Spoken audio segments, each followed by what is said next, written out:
Hi, my name is Father Charlie Bouchard, and I'm here to offer you a word of hope for the third Sunday of Easter, April 13th. You know, an odd thing happens in the gospel today.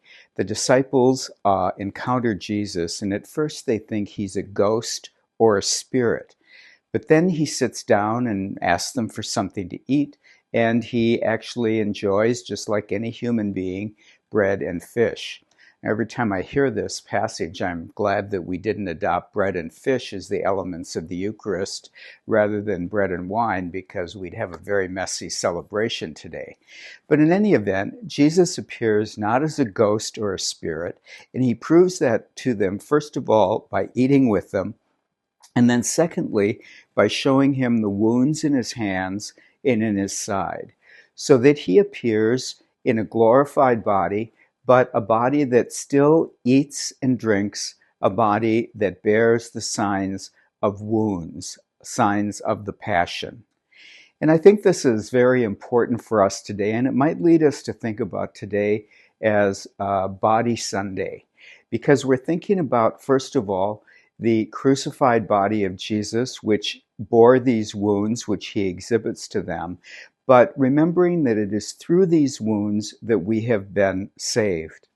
Secondly, we are celebrating our own bodies, bodies which are also marked by wounds of different kinds, both physical wounds, many of us bear scars from surgery or from other injuries, but more importantly, wounds that come from grief or loss or anxiety or different kinds of unfortunate experiences.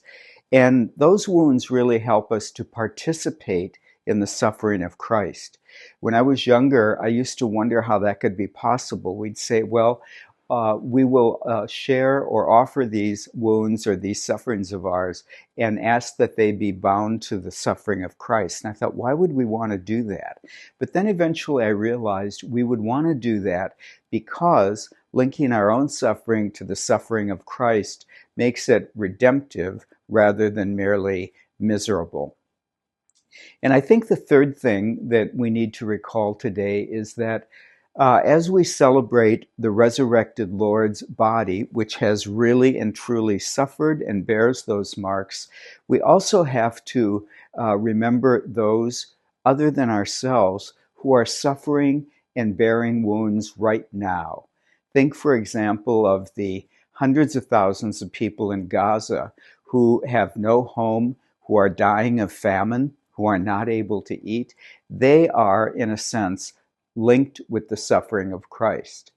Or think of the people in Ukraine who have lost almost everything and who have experienced the grief of many thousands of deaths of their soldiers. And yet somehow, despite those wounds, despite the fear of an ongoing war, they too are experiencing the suffering of the wounds of Christ.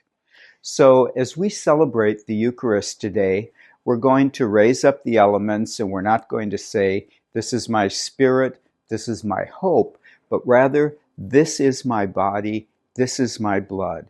A real tangible thing which we can identify with in a very particular way.